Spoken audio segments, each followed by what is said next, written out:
Sa mundong puno ng ingay, paliwanag, at endless na pagpo-post, may tanong ako sa'yo. Bakit mas malakas ang taong tahimik? Lahat ngayon gustong may patunayan. Gusto nilang ipakita na sila ang tama, sila ang karapat-dapat, sila ang mas may halaga. Kaya minsan, paulit-ulit silang nagpapaliwanag. Nagte-text ng mahahabang mensahe, o kaya nagmamakaawa para lang mapansin at makuha ang validation ng iba. Pero ang isang stoic, hindi. Ang stoic ay hindi humahabol ng atensyon. Hindi siya nagmamakaawa para maintindihan. At higit sa lahat, hindi siya nagpapaliwanag sa mga taong wala talagang intensyon na makinig. Bakit? Dahil alam niya na ang katahimikan ay lakas. Kapag ikaw ay nasaktan, nireject, o hindi naintindihan, natural na instinct ng karamihan ay habulin, ipaliwanag, at piliting ayusin ang hindi na maayos. Pero sa totoo lang, sa bawat segundo na ginagawa mo yon, ibinibigay mo ang kapangyarihan mo sa iba. At dito pumapasok ang stoicism. Sabi nga ni Epictetus, "The more we value things outside our control, the less control we have." Kapag inuna mo ang opinyon ng iba kaysa sa kapayapaan mo, nakakulong ka na. Ang tunay na lakas ay nasa taong marunong manahimik, hindi dahil wala siyang pakialam, kundi dahil may respeto siya sa sarili. Ang katahimikan ay hindi kahinaan. Ito ay disiplina, dignidad, at kapangyarihan na hindi matitinag. Kaya sa video na ito, pag-uusapan natin ang 6 na dahilan kung bakit ang katahimikan ay stoic superpower. Kung pagod ka ng maghabol, magpaliwanag o ma-misunderstand, dito mo makikita kung paano ang katahimikan mo ang mismong magliligtas sa'yo. Pero bago tayo magsimula, huwag kalimutang i-like ang video, mag-comment ng iyong affirmations, i-share ito sa taong dapat makarinig, at mag-subscribe para sa mas maraming stoic wisdom. Number 1. Ang katahimikan ay mas malakas kaysa sa presensya. Napansin mo na ba na minsan, mas nararamdaman ng tao ang pagkawala mo kaysa sa presensya mo?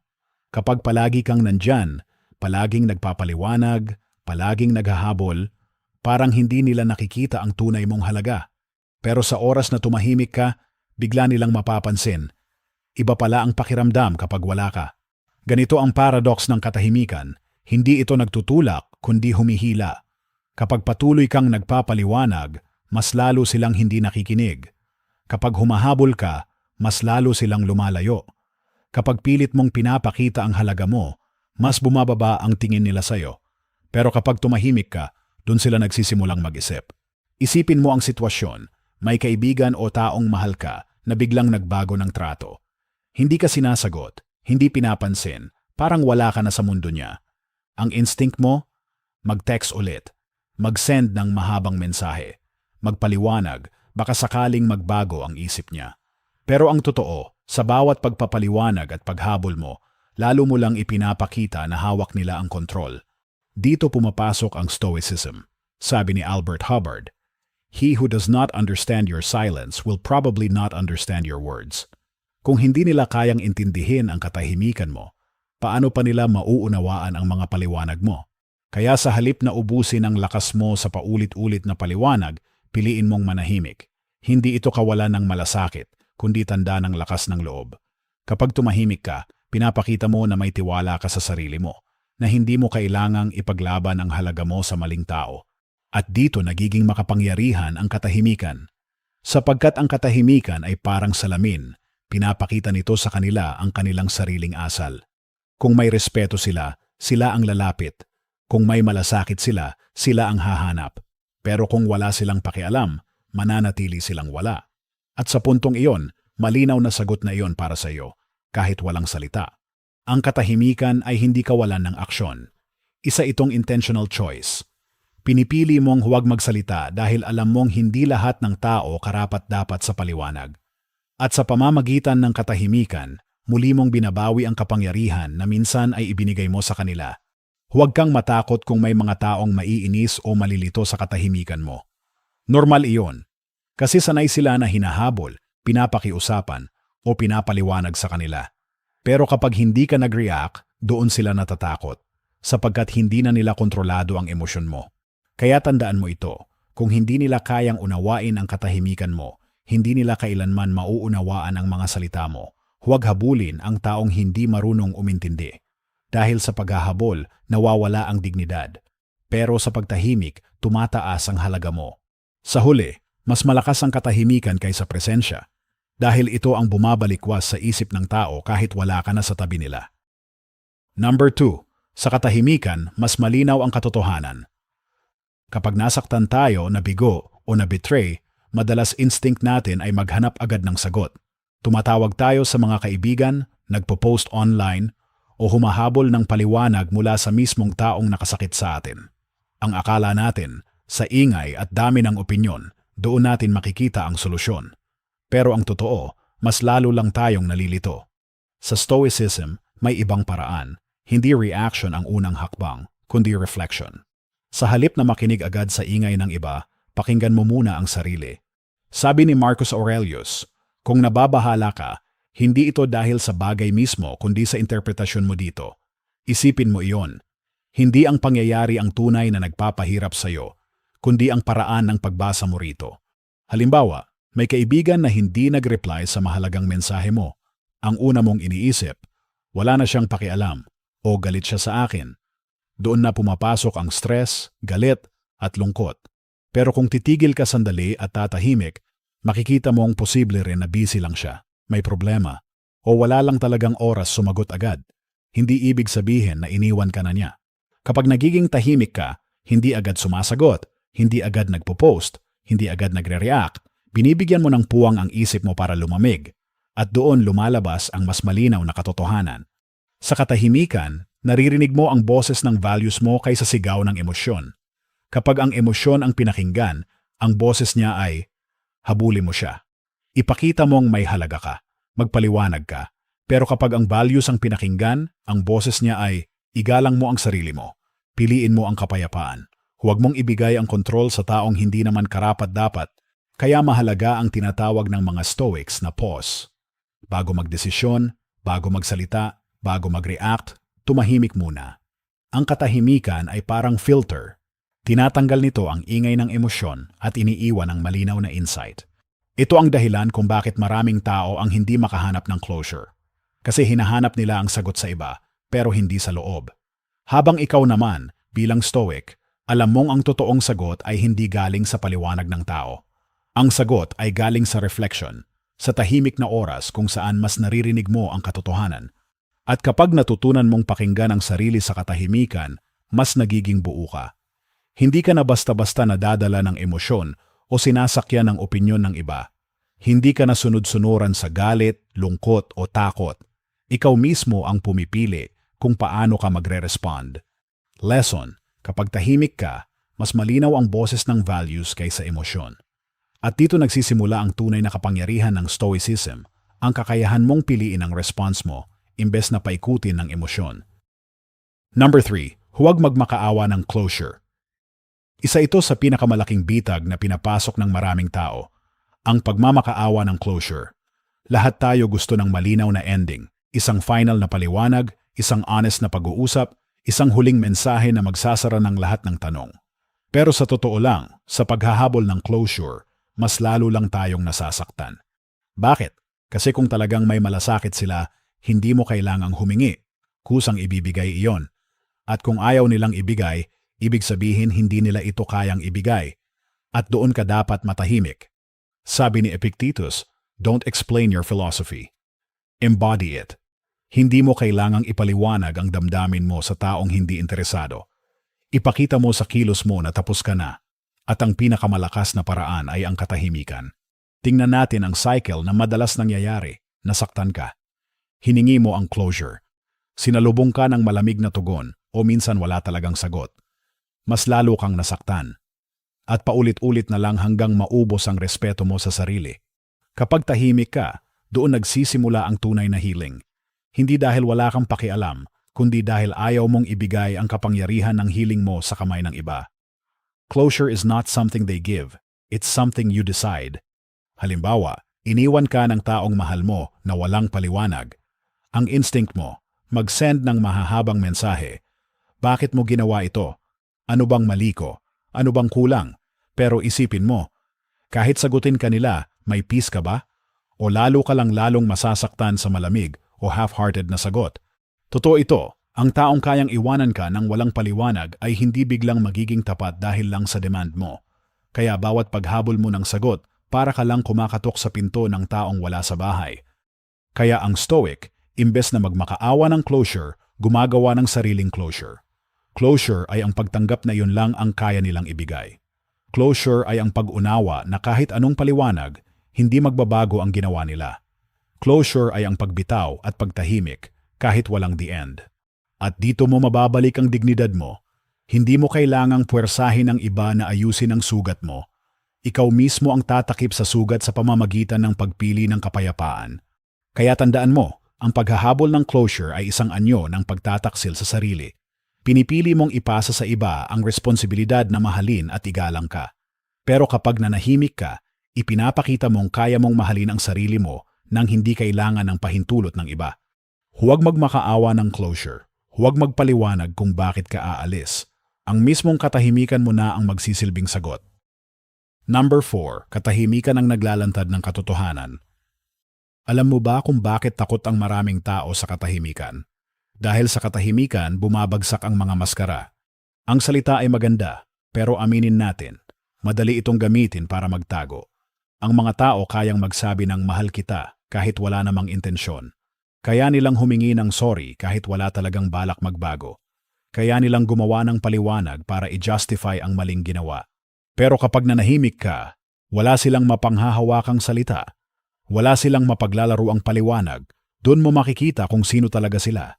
Sabi ni Ralph Waldo Emerson, "What you do speaks so loudly that I cannot hear what you say."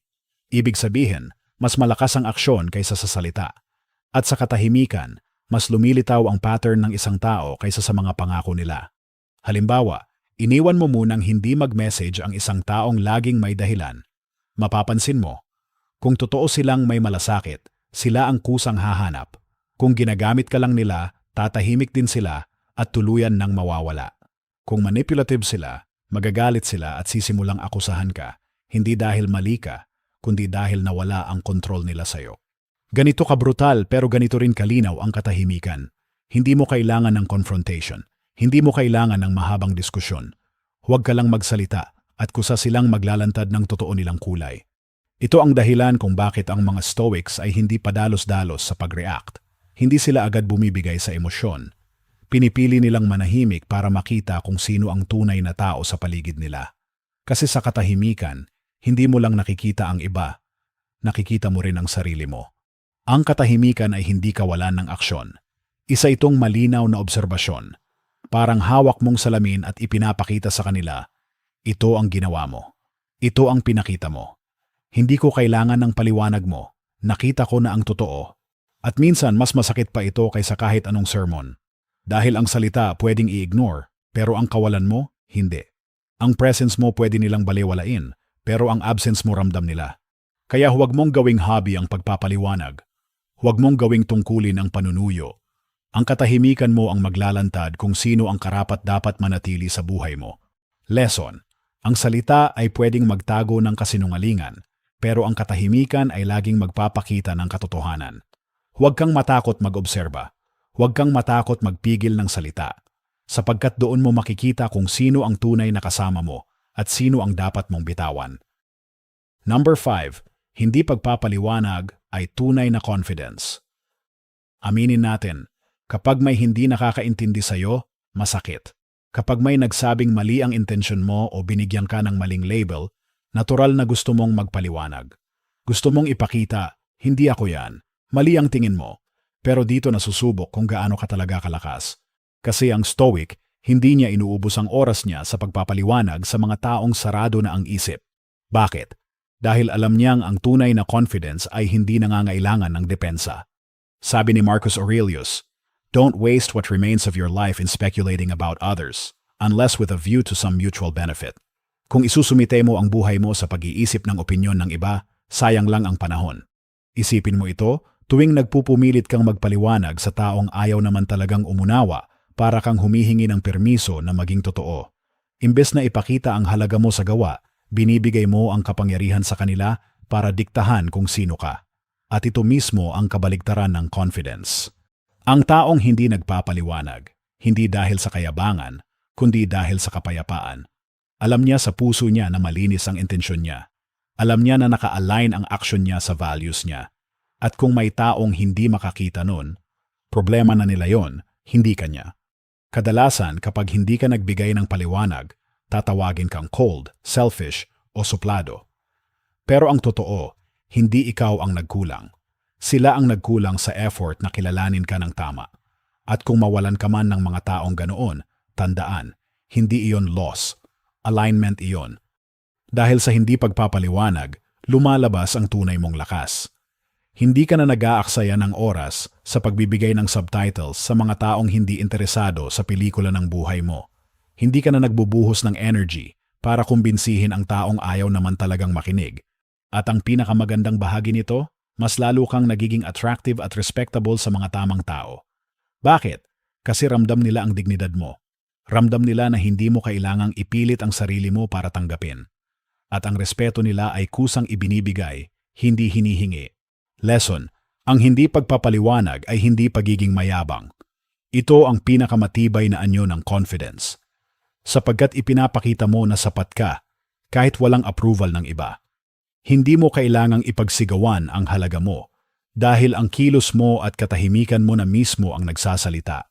Kaya sa susunod na ma-misunderstand ka, huwag mong ubusin ang lakas mo sa pagdepensa. Tumahimik ka, magpatuloy sa buhay mo, at hayaan mong makita nila na ang respeto at confidence mo ay hindi nakasalalay sa opinyon nila, kundi sa paninindigan mo. Number 6. Ang tahimik na paglayo ang pinakamalakas na aral. May kakaibang kapangyarihan ang taong marunong umalis ng tahimik. Hindi siya sumisigaw ng tapos na ako. Hindi siya nagpo-post ng mahabang rant. Hindi siya nagpapadala ng huling emosyonal na mensahe. Simple lang, tumatalikod at lumalakad palayo. Dala ang dignidad niya. At alam mo kung bakit ito napakalakas? Dahil ang katahimikan pagkatapos ng pag-alis ay mas malakas pa kaysa sa libu-libong paliwanag. Sabi ni Seneca, we suffer more often in imagination than in reality. Kapag tumahimik ka at tuluyang lumayo, naiwan sila hindi sa harap ng paliwanag mo, kundi sa harap ng sarili nilang imahinasyon. Nagsisimula silang mag-isip, bakit hindi siya nag-react? Bakit hindi siya bumalik? Wala na ba talaga siyang pakialam? At doon nagsisimula ang totoong leksyon, hindi mula sa salita mo, kundi mula sa kawalan mo. Sanay ang karamihan na kapag may gulo, may confrontation, kapag may iniwan, may habulan, kapag may sakit, may explanation. Pero kapag hindi mo ginawa ang inaasahan nila, kapag hindi ka naghabol, hindi ka nagmakaawa, hindi ka nagpaliwanag, doon sila nagugulat. Dahil hindi nila inaasahan na kaya mong piliin ang kapayapaan kaysa koneksyon. At kung tutuusin, hindi para sa kanila ang leksyon. Para sa iyo ito. Natutunan mong hindi mo kailangang manatili sa lugar kung saan wala kang respeto. Natutunan mong mas mahalaga ang kaluluwa mo kaysa sa approval ng iba. Natutunan mong ang tunay na healing ay hindi galing sa huling usapan, kundi sa tahimik na desisyon na magpatuloy. Kapag nag-detach ka sa katahimikan, pinuputol mo ang cycle ng toxicity. Hindi ka na bumabalik-balik sa parehong sugat. Hindi ka na paulit-ulit na humihingi ng paliwanag sa taong hindi marunong magbigay. Pinoprotektahan mo na ang sarili mo, at sa huli, iyon ang pinakamalaking aral. Tandaan mo, hindi lahat ng pintuan dapat sarhan ng malakas. Minsan, sapat na ang tahimik mong pag-alis para iparamdam na tapos ka na.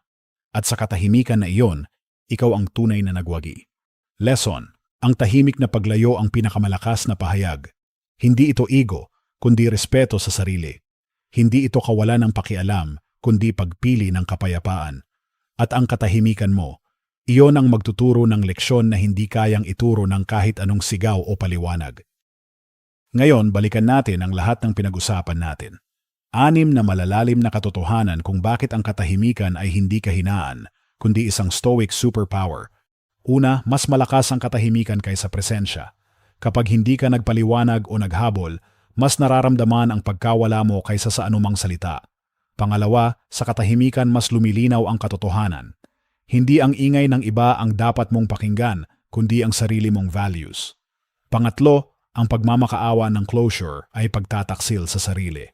Ang tunay na closure ay hindi hinihingi, kundi ginagawa mo para sa sarili mo. Pang-apat, ang katahimikan ay naglalantad ng katotohanan. Sa pagtahimik, makikita mo kung sino ang tunay at sino ang dapat nang iwanan. Pang-5, Ang hindi pagpapaliwanag ay tanda ng tunay na confidence. Hindi mo kailangang kumbinsihin ang iba para patunayan ang halaga mo.